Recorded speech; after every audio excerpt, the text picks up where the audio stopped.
आदाब नाज़रीन, इस्तकबाल है, आप देख रहे हैं हमारी खास पेशकश। मैं हूं आपके साथ अबू हुरैरा। बुलेटिन में हम बात करेंगे कि क्या वाकई में एनडीए में सब कुछ ठीक ठाक नहीं चल रहा है। एनडीए में बगावत का सिलसिला जारी है। उपेंद्र कुशवाहा की आरएलएसपी की बगावत के बाद अब उत्तर प्रदेश में खलीफ जमातों ने नश्तर से तीर चलाना शुरू कर दिए हैं। योगी हुकूमत में वजीर सहलदेव, भारतीय समाज पार्टी के सदर ओम प्रकाश राजभर के बाद अब अपना दल के सदर आशीष पटेल ने रियासत की बीजेपी हुकूमत पर अपना दल कारकुनान और मौनीन की लगातार बेइज्जती करने का इल्जाम आयद करते हुए बीजेपी क़यादत पर तनकीद शुरू कर दी है। आशीष पटेल ने इल्जाम आयद किया कि इस हुकूमत में अपना दल की जायज बातें भी नहीं सुनी जाती, जिससे कारकुनान बेहद नाराज हैं। गौरतलब है कि बीजेपी क़यादत ने हाल ही में बिहार की अपनी मुआविन एलजेपी के सभी मुतालबात के आगे झुकते हुए उसकी नाराजगी को मुश्किल से दूर किया था। ऐसे में उत्तर प्रदेश में एसपी और बीएसपी के मुमकिना इत्तिहाद से मिलने वाले चैलेंजेस से पहले ही रियासत की दोनों मुआविन पार्टियों के नाराज होने से बीजेपी के लिए एक बड़ी मुश्किल खड़ी होती नजर आ रही है। और बड़ा सवाल यह भी उठता है कि क्या वाकई में एनडीए में बगावत का दौर शुरू हो गया है और एनडीए खेमे में सब कुछ ठीक ठाक नहीं चल रहा है। तो हमें वो सम्मान नहीं दे रहा है जो जिस सम्मान के हम हकदार हैं। सीटों के मामले में स्पष्ट कर दें कि सम्मानजनक सीट मिलेगी। हम बिल्कुल सम्मानजनक सीट समय आने पे आपको बता दिया जाएगा कि हमारी ताकत बढ़ी है तो हमें और सीटें चाहिए। देखिए, मैं बड़ा स्पष्ट कह दे रहा हूं, मायावती जी के टाइम में कानून व्यवस्था तो बहुत अच्छी थी ही, इसमें मुझे कोई भ्रम नहीं। देखिए, उत्तर प्रदेश में सपा और बसपा का जो गठबंधन होने जा रहा है वो हमारे लिए एक बड़ी चुनौती है। छत्तीसगढ़, मध्य प्रदेश, राजस्थान, इन तीनों जगहों पर जो एनडीए गठबंधन को हार हुई है हमारे लिए चिंताजनक है। भारतीय जनता पार्टी के केंद्रीय नेतृत्व को विचार करना चाहिए कि हम इसमें कैसे सुधार लाएं। मध्य प्रदेश, छत्तीसगढ़ और राजस्थान की हार से एनडीए को सबक लेना चाहिए। राष्ट्रीय जनतांत्रिक गठबंधन की तीन पार्टियां, तीनों के कार्यकर्ता हताश और निराश हैं। विधायक, सांसद और मंत्री सभी नाराज हैं। और अब ओम प्रकाश राजभर का बयान भी सुनिए। चुनाव आते हैं तब इनको सारी चीजें याद आती हैं। इनके पास बात में दम है, इनके कथनी और करनी में बहुत अंतर है। आज याद आ रहा है, जब चुनाव आया है तब, इसके पहले नहीं याद आया। 4.5 साल तो मलाई काटे हैं चुपचाप मार के, और जब चुनाव आया है तब उनको याद आ रहा है कि हमको हिस्सा नहीं मिल रहा है। समाज को खाली बेवकूफ बनाने की बात करते हैं ये। इस बात को आज मैं 21 महीने से कह रहा हूं, तब कोई साथ देने को तैयार नहीं था। तब तो अच्छा लग रहा था उस समय कि नहीं, बहुत अच्छा हमारे साथ हो रहा है कि हमारी ताकत बढ़ी है तो हमें और सीटें चाहिए।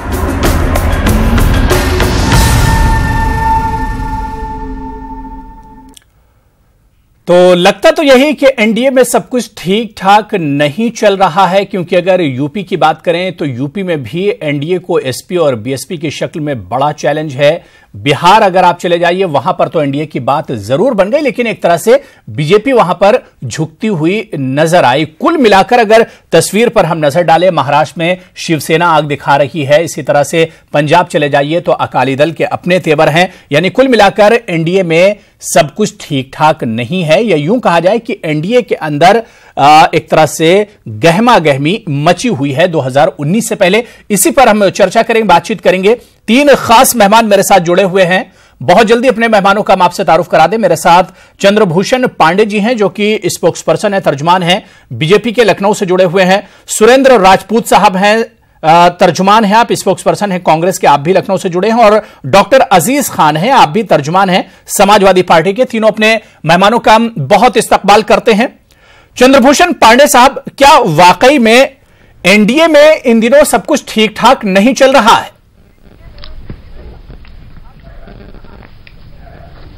देखिए अबू जी, कोई भी पॉलिटिकल पार्टी अगर अपने विस्तार के लिए चिंतन करती है, अपनी शक्ति बढ़ाने के लिए चिंतन करती है, उसके लिए वो कोई प्रयास करती है, कोई बयान करती है, तो ये बहुत स्वाभाविक प्रक्रिया है डेमोक्रेसी में।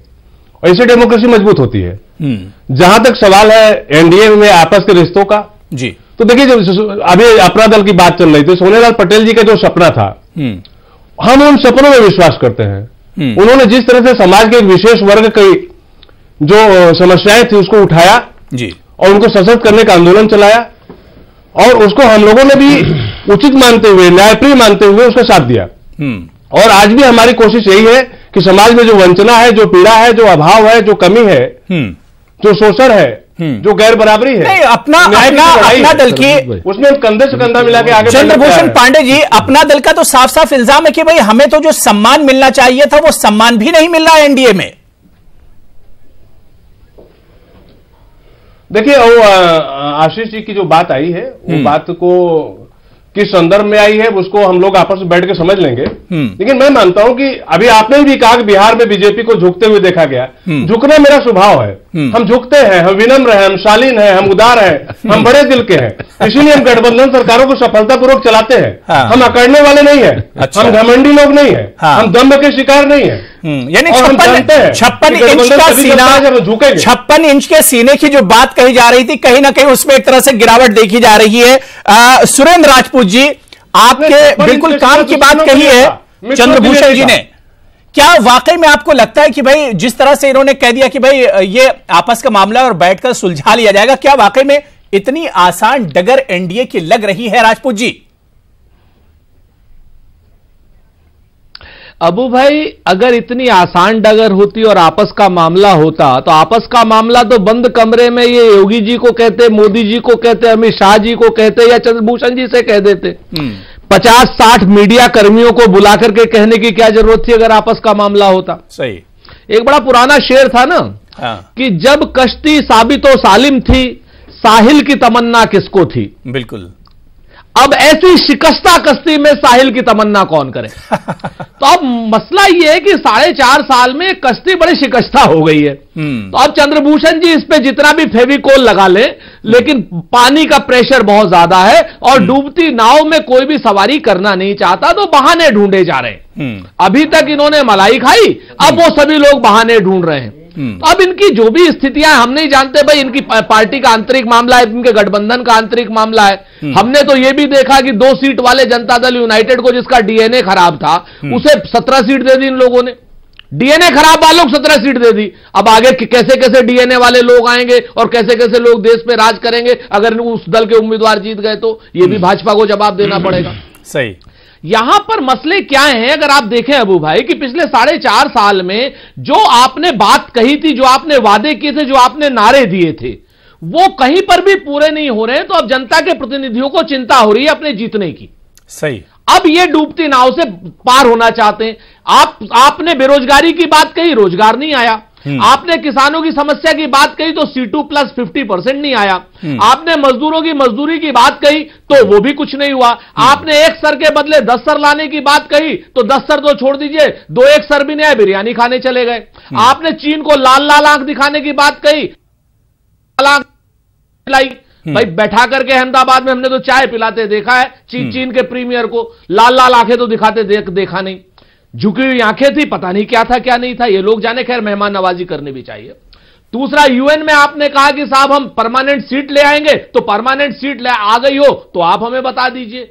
अब ये कर क्या रहे हैं? अब ये शुद्ध रूप से एक सांप्रदायिक एजेंडे पर आ रहे हैं। अब वो सांप्रदायिक एजेंडा अबू भाई जब तक इनका चलेगा, वो इन पर चलेंगे, इनके सहयोगी दलों को परेशानी होगी, क्योंकि देश प्लूरल नेचर का है, देश सांप्रदायिक नहीं है। बिल्कुल जाहिर सी बात है।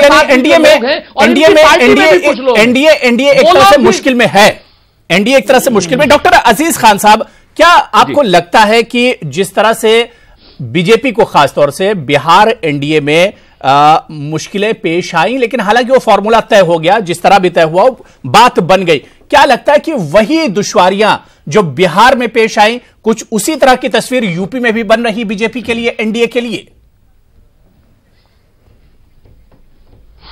देखिए अबू भाई, 2-3 सवाल है। बड़ा अहम सवाल यह है कि देखिए, हकीकत यह कि अभी सुरेंद्र भाई ने भी जिस तरीके को बताया कि डूबती जहाज पर सफर कौन करे। आज जिस तरीके से इन्होंने देश और जनता के साथ इन्होंने जिस तरीके से वायदा किया था, उनको ख्वाब दिखाया था, सपने दिखाए थे, उनके साथ धोखा दिया। आज देश को इन्होंने धोखा दिया, उनको छला। इसी तरीके से ये जितने इनके सहयोगी थे उनको भी इन्होंने धोखा दिया। ये जो भी लोग रहे, चाहे उपेंद्र कुशवाहा जी हो, चाहे साहब राजभर साहब, उनको तो ऑफिस तक नहीं दिया, उनको बैठने की जगह नहीं दिया, उनको सम्मान तक नहीं दिया, उनके घर का एक छोटा सा रोड था वो तक नहीं बनवाया।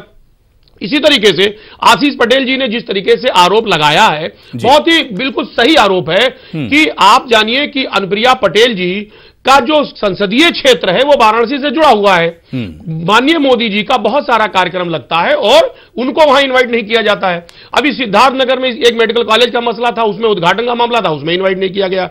सवाल इस बात का है कि जो भी इनके सहयोगी दल हैं लगातार इन्होंने उपेक्षा किया है, ये लोगों का अपमान करते हैं। ये एक नहीं है, ये लगातार एक फेरिस्त है। आज आप देखिए इनकी पार्टी में कुछ लोगों ने आवाज उठाना शुरू कर दिया। साहब नितिन गडकरी साहब ने, उन्होंने कहा कि आज जिस तरीके से जिम्मेदारी लेनी चाहिए, एक जो जिम्मेदार लोग हैं यानी बड़े पद पर बैठे हैं साहब, वो जिम्मेदारी नहीं ले रहे, बड़े बड़े भाषणों से काम नहीं चलता, चुनाव नहीं जीत सकते।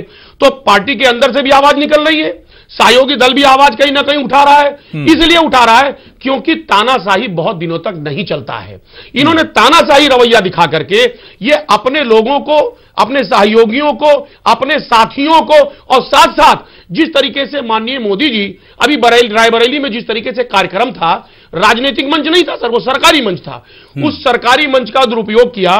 उन्होंने विपक्षियों पर तंज कसा, उनका मजाक उड़ाया, उनको तमाम पता नहीं क्या क्या झूठा सच्चा पता नहीं क्या क्या कहा। हकीकत यह है कि विपक्षियों का भी मजाक उड़ाते हैं। यानी सम्मान नाम की चीज ये किसी का नहीं करते हैं, ये सिर्फ और सिर्फ हर जगह ये चुनावी मोड में रहते हैं। हमेशा इनकी कोशिश ये रहती है कि ये तानाशाही करके अपने लोगों को, अपने विपक्षियों को, चंद्रभूषण पांडे जी डरा धमका करके उनको हमेशा ट्रैप किए रहे हैं। चंद्रभूषण पांडे जी, क्या वाकई में एनडीए के सामने डूबता जहाज वाली ही एक तरह से तस्वीर है? क्योंकि आप बिहार या यूपी को छोड़ दिए, महाराष्ट्र में भी शिवसेना जो आपकी घटक दल है वो भी एक तरह से आपको लगातार तंज कसती रहती है और आपके खिलाफ बयानात आते रहते हैं बीजेपी के खिलाफ। पंजाब चले जाइए, अकाली दल की भी वही कुछ तस्वीर है। क्या वाकई में परेशानी है कहीं ना कहीं, लेकिन उससे आप लोग स्वीकार नहीं करते हैं? नहीं, देखिए अबू जी, ऐसा है, अगर लोग अभिव्यक्ति की आजादी उनको मिली हुई है, आंतरिक लोकतंत्र है, अपनी कुछ पीड़ा, अपने मन की बात, अपना गुबार निकाल रहे हैं, तो ये तो स्वागत करना चाहिए आपको भी कि एटलीस्ट वहां पे इतनी डेमोक्रेसी तो है। मैं शिवसेना वर्षों से तमाम चीजों पर सवाल उठा रही, लेकिन हमारे साथ सरकार में है, चाहे राज्य की सरकार हो, चाहे केंद्र की सरकार हो, चाहे आपके घटक दल आपको कुछ भी बोले आप उनका स्वागत करते हैं। नसीरुद्दीन शाह ने कुछ बोल दिया तो उस पर बवाल मचा देते हैं। नहीं, देखिए नसीरुद्दीन शाह की जो टिप्पणी थी वो एक विशेष चश्मे से की गई, तो जो वो चश्मे पर सवाल उठा था वो टिप्पणी पर सवाल नहीं था। नसीरुद्दीन शाह को जब इसी देश में सैकड़ों सांप्रदायिक दंगे हुए, मुंबई बम ब्लास्ट हुआ, हजारों निर्दोष लोग मारे गए, तब तो वो सुरक्षित थे। देखिए ऐसी समस्या नसीरुद्दीन शाह की ये थी ना कि उनको कभी तो बड़ा अच्छा लगता है जब लोग मर रहे होते हैं, और कभी जब शांति चल रही तो भी उनको जो है तो उसी तरह की टिप्पणी जब आपके घटक दल करते हैं तो आपको परेशानी नहीं होती है? जब उद्धव ठाकरे इसी तरह की टिप्पणी करते हैं, होती है, नितिन गडकरी जब कहते हैं कि भाई, और इस तरह की आवाजें जब आपके ही घटक दलों से उठाई जाती हैं, तब आपको दुश्वारी नहीं होती है? नहीं, अबू जी मैं एक मिनट में बात खत्म कर रहा हूं। देखिए जो सच्चाई ये है कि जब भी कोई गठबंधन बनता है तो उसके कुछ निश्चित कॉमन एजेंडा होते हैं, कुछ निश्चित नीतियां होती हैं, कुछ निश्चित उद्देश्य होते हैं, और उन उद्देश्यों पर कभी कोई मतभेद नहीं हुआ आज तक हम लोगों का। अच्छा। इसलिए भारत के इतिहास में पहली गठबंधन की सरकार को पूरा कार्यकाल पूरा किया अटल जी ने, और आज भी यह गठबंधन की दूसरी सरकार पूरा 5 साल पूरा करने जा रही है। आपको चरण चौधरी का याद होगा, क्या दुर्दशा हुई उनकी, आपको चंद्रशेखर के साथ क्या हुआ आपको याद होगा। तो देखिए हम लोग छलने वाले लोग नहीं है, हम पीठ में छुरा भोंकने वाले लोग नहीं है। आपस में बात हो जाए, आपस में संवाद हो जाए, किसी को कोई असुविधा है हम उस असुविधा को डिस्कस करते हैं और खुले कैमरे में डिस्कस करते हैं। चंद्रभूषण जी, अभी ताजा मिसाल तो बिहार की ना भाई, कुशवाहा आपसे नाराज होकर गए ना भाई, मतभेद ही था, जब तो आपको छोड़कर चले गए, आप उनको नहीं मना पाए ना, साथ नहीं रख पाए आपको। अगर कोई मतभेद होता, कुशवाहा जी का कोई नीतिगत लड़ाई नहीं थी, कोई नीतिगत मुद्दा नहीं था। हम लोग बिहार में भी जो हमारा एजेंडा था वो समाज के वंचित लोगों को सशक्त करने का एजेंडा था, और कुशवाहा जी हमारे साथ इसलिए आए थे कि जो वंचना और अभाव बिहार का था उसको सुशासन के रास्ते से दुरुस्त किया जा सकता था। वो मोदी और नीतीश कुमार ही कर सकते थे। तो देखिए उस मुद्दे पर आए थे, वो मुद्दे पर हम आज भी कोई कंप्रोमाइज नहीं कर रहे हैं। अब किसी की निजी जिंदगी को बेहतर करने का हमने कोई सौदा नहीं किया है, हमने कोई एजेंडा नहीं रखा कि हम आपको एम्पावर करेंगे। हम आम लोगों की जिंदगी को बेहतर करने के लिए, वंचित पीड़ित परेशान और सीमांत लोगों को बेहतर करने के लिए काम कर रहे हैं, और उसमें हम समझौता नहीं करते। उस पर हमारे ऊपर कभी आरोप भी नहीं लगता है। अगर किसी का कुछ निजी एजेंडा है तो उस पर हम काम नहीं कर सकते। हम गरीबों के लिए आए हैं, हम मजलूमों के लिए आए हैं, हम किसान और मजदूर के लिए आए हैं, हम गांव के लिए आए हैं, और उस पर हम कर रहे हैं, पूरे मन से कर रहे हैं, पूरे समर्पण से कर रहे हैं, पूरी प्रतिबद्धता से कर रहे हैं, पूरे संकल्प से कर रहे हैं, पूरी जवाबदेही से कर रहे हैं, और उसमें कोई सवाल भी नहीं उठा रहा है। सुरेंद्र राजपूत जी, क्या आपको लगता है कि जिस तरह से 5 राज्यों में जो चुनाव हुए और उस चुनाव में जो दुर्दशा हुई है एनडीए की या खासतौर से बीजेपी की हम बात करें, क्या उसी का नतीजा है जो आज हम देख पा रहे हैं, जो भगदड़ मची हुई है एनडीए में?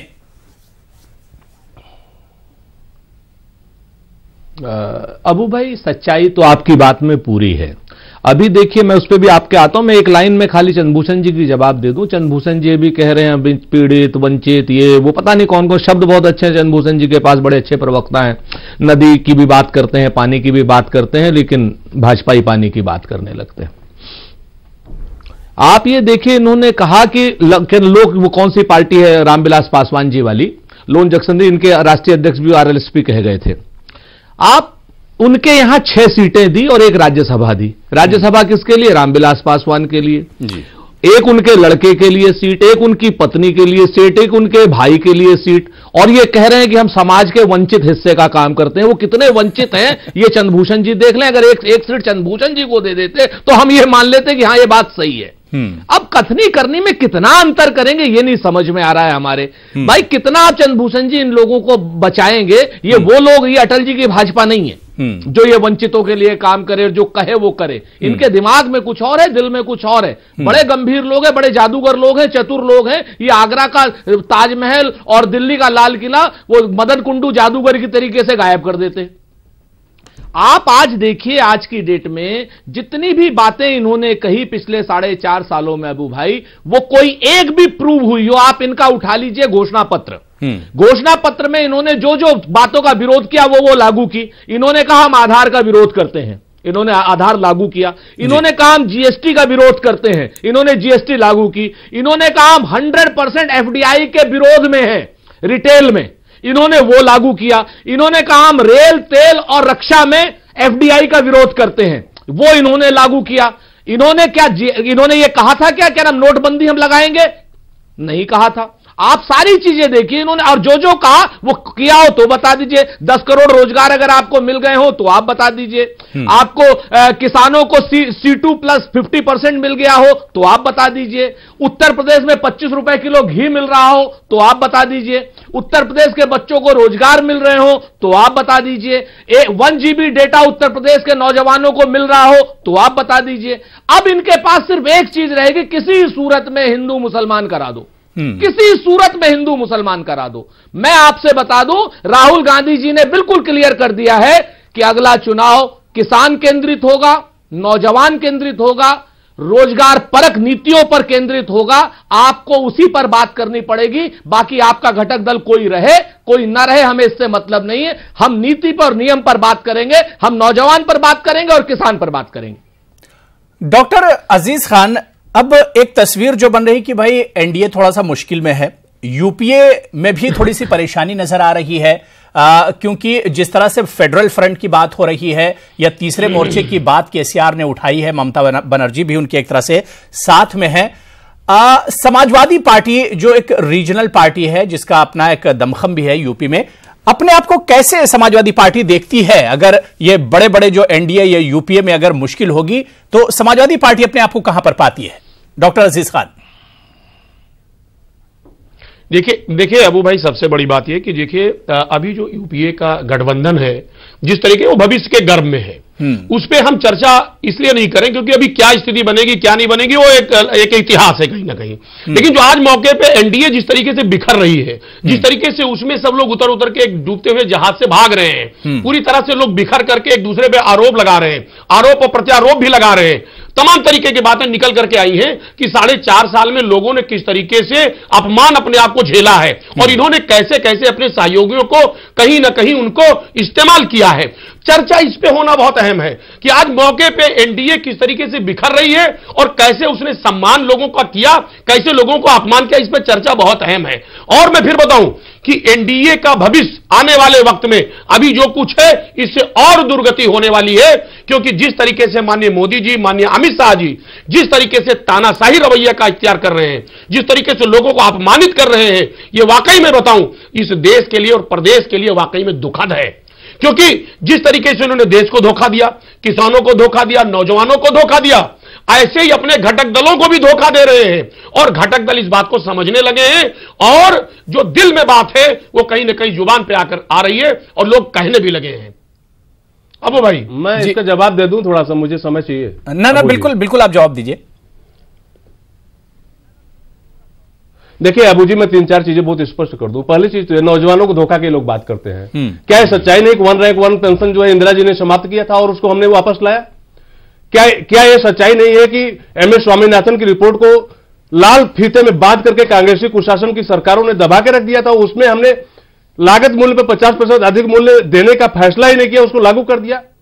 क्या यह सच्चाई नहीं है और इसको स्वीकार नहीं करना चाहिए लोगों को कि इसी देश में आज भारत की इकोनॉमी दुनिया की सबसे तेज बढ़ती हुई इकोनॉमी है? क्या यह सच्चाई नहीं है कि आज भारत में जिस तरह से एफडीआई इनफ्लो है वो ऐतिहासिक रूप से उच्च स्तर पर है? क्या यह सच्चाई नहीं है कि आज खाद्यान्न सामग्रियों से लेकर के महंगाई न्यूनतम स्तर पे है? क्या यह सच्चाई नहीं है कि आज भारत का गौरव पूरी दुनिया में बढ़ा है? क्या यह सच आप स्वीकार नहीं करेंगे कि यूएनओ में आज चाहे विश्व योगा दिवस की बात हो, लेकिन चंद्रभूषण पांडे जी, लेकिन मुश्किल तो ये कि इन तमाम इश्यूज को लेकर आप लोग चुनाव में नहीं जाते ना। आप मध्य प्रदेश, राजस्थान या छत्तीसगढ़, आप तो वहां पर मंदिर मस्जिद का इश्यू लेकर पहुंच गए, वहां पर एक तरह से अली और बजरंग बली की बातें आप करने लगे। ये तमाम इश्यूज आपको लेकर जाने चाहिए थे ना, अगर आपने डेवलपमेंट किया है, तरक्की की है। नहीं अबू जी, हम सुशासन के पर्याय हैं, हम गुड गवर्नेंस के सिनोनिम है और हमने इस देश में सुशासन को जमीन पर उतार के दिया। अभी कल मोदी जी ने जो पुल का उद्घाटन किया, देखा आपने सुशासन का रूप कैसा है? देखिए, जो सच्चाई ये है कि जो सांप्रदायिक एजेंडा चलाने वाले लोग हैं वो कौन लोग हैं? वो समाजवादी पार्टी है, वो बहुजन समाज पार्टी है और वो कांग्रेस है। क्या यह सच नहीं कि इनकी सरकारों के दौरान सांप्रदायिक दंगे सर्वाधिक होते थे? क्या यह सच नहीं कि मुजफ्फरनगर कांड कब हुआ था? मेरठ का दंगा कब हुआ? भागलपुर का दंगा कब हुआ? सूरत के दंगे कब हुए? ये कांग्रेस की सरकारों में ही तो हुए। चलता रहा है देश। अबो भाई देखिए, जब सारा एजेंडा फेल हो गया तो अब सांप्रदायिक एजेंडा चला, हम सड़कों के लिए जाने जाते हैं, तरीके से नफरत की बोली बोली जा रही है, बिजली के लिए लोगों को गुमराह किया जा रहा है। कल देखिए नमाज का मामला आया, नोएडा में जिस तरीके से तांडव हुआ है, पारदर्शी शासन के लिए जाने जाते हैं। अधिकारियों को बीजेपी के कार्यकर्ता की हैसियत से इस्तेमाल किया गया, अधिकारियों को बीजेपी के कार्यकर्ता की हैसियत से इस्तेमाल किया जा रहा है। मैं बताऊं, ये लोकार्पण का उद्घाटन करते हैं, आप ये बता रहे थे जीडीपी, आज जीडीपी की क्या स्थिति है? ठीक होगा। पेट्रोल जो है देश में किस भाव से मिल रहा है, महंगाई की क्या स्थिति है? सवाल इस बात का, आप महंगाई ले लो, जीडीपी की स्थिति ले लो, पेट्रोल की स्थिति ले लो, आप क्या रेट पेट्रोल बता दीजिए, क्या रेट पेट्रोल है, क्या रेट दाम है? आप देखिए इस समय सबसे निम्न क्या रेट है सरसों का तेल, आप क्या रेट है चीनी, कच्चा तेल, क्या रेट है आटा, बोलिए ना, कच्चा तेल हो गए लोग, सबसे महंगा ठीक है। सुरेंद्र राजपूत रेट है प्याज जी, क्या रेट है आलू, प्याज सड़कों क्या रेट है लहसुन? ठीक है सुरेंद्र राजपूत जी, ठीक है चंद्रभूषण पांडे आपकी बात पूरी हो गई। मिल रहा है चंद्रभूषण जी, ठीक है आपकी बात समझ में आ गई। सुरेंद्र राजपूत जी जी दो इन बातें भी बड़ी अच्छी कही चंद्रभूषण जी ने, जो सुनने में बड़ी अच्छी लगती हैं, लेकिन अगर आप ध्यान से देखें, किसान का प्याज 98 रुपए किलो और 1 रुपए किलो बिक रहा है और ये चंद्रभूषण जी कह रहे हैं आज की डेट में कि बहुत अच्छी स्थिति है। अगर ये अच्छी स्थिति है तो भाई भगवान भला करे इनका। अब ये जाने, किसान को आपने कहा है कि हम 1700 रुपए हम धान की कीमत देंगे, 1200 रुपए धान की कीमत मंडियों में मिल रही है। अगर ये अच्छी स्थिति है तो भाई भगवान भला करे आपका, हम कुछ नहीं कह सकते। आप एक ग्राउंड रियलिटी पे जाइए, आप तो वैसे भी पानी के लिए जाने जाते हैं, पैदल चलने के लिए जाने जाते हैं, कभी तो अपने जमीर को जगा करके सच बोल लीजिए चंद्रभूषण जी। जनता की आवाज बनिए, भाजपा की आवाज या सरकार की आवाज क्यों बनते हैं? हमारा आपसे विनम्र निवेदन है कि आप एक बार जनता के बीच में जाकर के देखिए, तो अगर आपने यही गौरवशाली क्षण है कि अगर किसान की क्या नाम उपज जो है वो खेतों में जलाई जा रही है और किसान की उपज सड़कों पे फेंकी जा रही है और किसान अपने 750 किलो प्याज का